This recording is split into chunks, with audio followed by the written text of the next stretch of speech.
Hello everyone, welcome back to Why Not English. My name is Sarah. Have you noticed that when we have conversations, we seem to be using the same sentences again and again? Today, I'm going to share with you 25 alternatives that you may not have heard before, but they're commonly used with native speakers of English. And of course, you can use them right away for daily conversations. Whether you are meeting someone for the first time or chatting with friends or having small talks with your colleagues, these sentences will be handy for you to start a conversation, maintain it, to end a conversation, and more.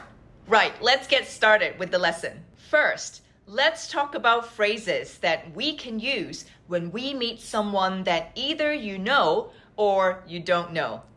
The phrases I'm going to share with you can be used in different situations. The first phrase is, I don't believe we've met before. Hi, I don't believe we've met before. You can use this phrase when meeting someone for the first time, or when you are unsure if you've previously crossed paths. To cross paths with someone, it means to have met someone before. It is a polite way to start a conversation and acknowledge the unfamiliarity. Hi, I don't believe we've met before. Number 2, this expression is suitable when meeting someone face-to-face for the first time. Let's say you've known them, but you have never met them before. Maybe you have communicated with them online over Zoom meetings. The second phrase is, a pleasure to finally meet you in person. It's such a pleasure to finally meet you in person. This phrase shows your excitement and joy of finally meeting someone face to face, instead of seeing them in front of the monitor. Moving on to number 3. Similar to the second one, this time you know of someone, interacted with them only remotely or online through emails or phone calls. You haven't even seen each other online. You can say, it's great to finally put a face to the name. This expression shows a sense of connection, as if you have already formed an impression of someone. It's great to finally put a face to the name. I feel like I already know you. To continue from this situation, you finally met someone in person. You know what they look like. But what if this is also someone you admire? Say you admire their accomplishments or personal qualities. Then you can say, I must say, you look even more impressive in person. This phrase shows compliment, and it emphasizes the positive impression they make when seen in public. Okay, the next expression is speak of the devil. Don't worry, the word devil here doesn't mean you're saying something bad about someone. Actually, quite the opposite. The phrase is used when in the middle of a conversation, the person you were talking about suddenly appears, especially if you have been praising them. This phrase adds a touch of humor to the situation, as well as shows a coincidence of the person appearing at the right time. Speak of the devil, I was just talking about your webinar last week. Excellent presentation, Sarah. Okay, moving on to the next category. Let's say you've met someone you already know, and you want to catch up with them or have small talks with your colleagues. To catch up with someone means you want to find out everything that's happened since you last saw each other. A small talk, it's a light, informal conversation in social occasions, like in a pantry or a common room. So, number 6 is, what have you been up to lately? This phrase is commonly used to initiate a conversation and catch up with someone. It shows your genuine interest in the other person's recent activities, basically asking for an update on their life. So, What have you been up to? What have you been doing? You could also say, number 7, any exciting news or updates since we last spoke? This question is ideal for reconnecting with someone after a while. It implies that you're eager to hear about any developments that have taken place since your last conversation. Okay, number 8. This casual expression is asking for a comprehensive update on the person's life. It's a friendly way to ask for details, whether big or small, about what they've been doing or how they've been experiencing lately. How's life treating you? This is used with someone that you've been friends for a long time. How's life treating you? Fill me in. To fill somebody in, it's a phrasal verb. It means to tell someone something they don't know, especially something that happened when they were not around. And if you want them to give you more details, you can say, hit me with the deets. This is a very informal phrase with a slang expression, hit me with. The word deeds here is short for details. Phrases like, fill me in, hit me with the deeds are commonly used among friends. Number 9, how's everything going on the personal front? This question focuses especially on someone's personal life. You are asking them to share updates on their family, relationships, or any personal encounters in life. This shows that you are interested in their well-being beyond just the general activities in public. Have you had times when you were catching up with friends after a while and there were just so much to say, to share, but there was something very specific in particular that you want more details on, and it's been on your mind for a while? You can say, I've been meaning to ask. This phrase signals a desire to ask about something very specific. It creates an opening for the person to share something they might have been wanting to discuss or inquire about themselves. When you use this phrase, it can lead to a deeper conversations and uncovering topics of mutual interest. I've been meaning to ask you, do you know what's up with Dave? Now that we're getting into the flow of a conversation, how about transitioning from topic to topic?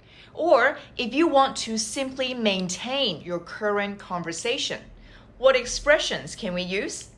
At number 11, this phrase is used to transition from one topic to another.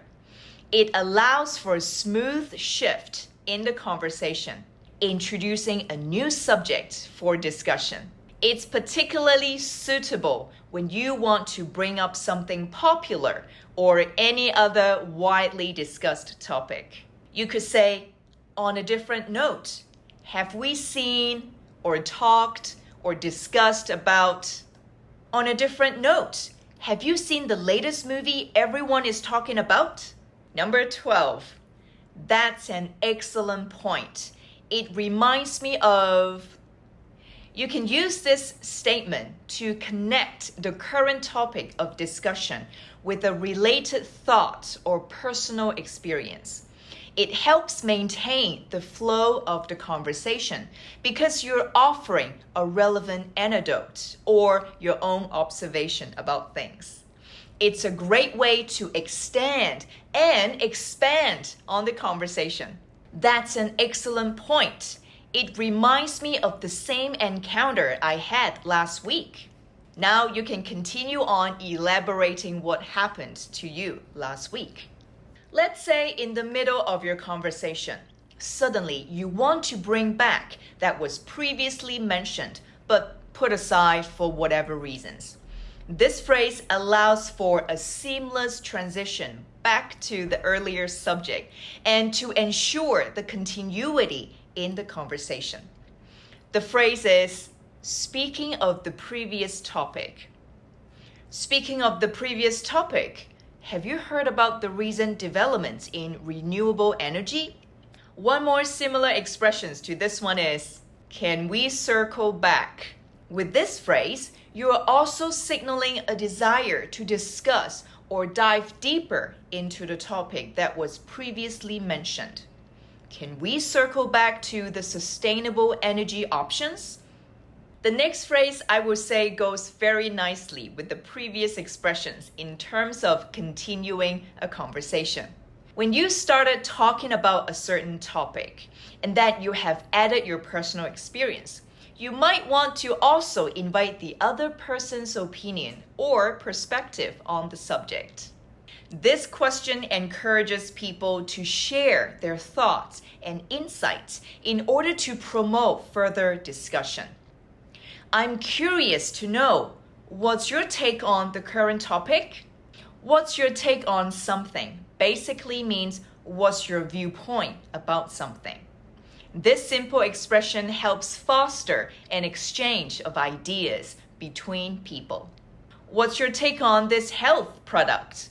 What are your thoughts on this product? Sometimes in the midst of an engaging conversation, time flies. What if you have to go or do something somewhere else? Here are 5 smart phrases that you can use so that you can gracefully exit without appearing to be impolite. Number 16, by using this phrase, you acknowledge how enjoyable the conversation has been. At the same time, express the need to depart. It is suitable when you have time constraints, for example, lunch break, or other commitments. It's been a pleasure catching up with you, but I should get going. Hey Sarah, it's been a pleasure catching up with you, but I should get going. Lunch break's almost over. Another similar phrase could be, I hate to cut our conversation short, but I've got to run. You can use this phrase when you need to abruptly end the conversation for urgent matters that suddenly require your attention. I hate to cut our conversation short, but I've got to run. Suppose you find yourself in an ongoing conversation where you've sensed that the other person might have other things to attend to. Instead of assuming or making them feel obligated to stay, you can gracefully express your consideration by saying, I don't want to take up any more of your time. I'll let you carry on. This phrase shows you're very observant and thoughtful to other people's time, and you give them freedom to continue with their activities without feeling compelled to mention their need to leave first. I like this phrase a lot. I don't want to take up any more of your time. I'll let you carry on. Okay, the next 2 phrases will help you convey the desire for future interaction. Number 19. I should let you go, but we should definitely continue next time. Or simply, how about we grab a coffee next week and continue? These phrases gracefully conclude the conversation while expressing your intention to reconnect in the future. By giving a specific suggestion for future engagement, such as meeting for coffee, you've successfully maintained the connection. All right, now that you've had a great conversation, the next sensible thing to do is to ensure future contact. You don't want to say something like, can I have your number? Or can I talk to you again? This might appear unprofessional, or sometimes people might not like such direct approach, especially when this is only the first time you've met. Of course, there are alternatives that you can say to help you establish future communication. Like number 21, it was a pleasure meeting you. I hope we cross paths again in the future. What you're saying is you really enjoyed the time and that you want to encounter them again in the future. You can also say, let's keep each other posted. This statement suggests maintaining communication and sharing updates with each other. Let's keep each other posted. We should exchange phone numbers or emails so we can stay in touch. Another great phrase to use, especially when you've already known that person. You can use this informal expression. Drop me a line. Here, a line means a message. Drop me a message. Presumably, they already have your contact details. What you're saying is you invite someone to send you a message or reach out. This shows you also want to receive communication from the other person and you encourage them to initiate contact. Hey, drop me a line anytime. Hey, feel free to drop me a line in the comment. Similarly, you can also say, I'll love to stay connected. Here's my business card. What you're saying is you also have the desire to maintain the connection beyond the current interaction. And you are exchanging business cards as a formal way to share contact. Nowadays, people also tend to connect via social media platforms like Instagram, Facebook, or LinkedIn. Instead of saying social media platforms, you can shorten it to let's connect on our socials. Yeah, let's connect on our socials. Details are in the description box. All right, last but not least, at number 25, this phrase is super smart because by saying this phrase, you have already established a connection even before you depart. The phrase is, let me send you a follow-up message. What you're saying is, after you leave, I'll be sending you a message or an email with the information we've talked about. The other person might reply with, oh, that'll be great. Yes, please do. Then you know future communication is ensured. Good job. Or they might say, nah, it's okay. I think I'm good. It's actually a polite way of saying, no, thank you. Well, at least you've tried. Either way, having a meaningful and successful conversation takes practice, a lot of practice, especially at the workplace when people are trying to achieve a task or to persuade someone to do something. There are a lot of factors internally and externally for a conversation to grow into fruition. Having said that, today you have learned 25 smart phrases to handle various conversational situations. You've learned how to start a conversation, how to maintain and transition to another topic. You've also learned how to exit a conversation, as well as to establish future connections. I highly encourage you to use them with your friends or colleagues. Practice will make things perfect. If you enjoyed today's lesson, give me a thumbs up. Check out this video right here about number idioms you need to know for a stellar conversation. I don't want to take up any more of your time. I'll let you carry on. I'll see you next time.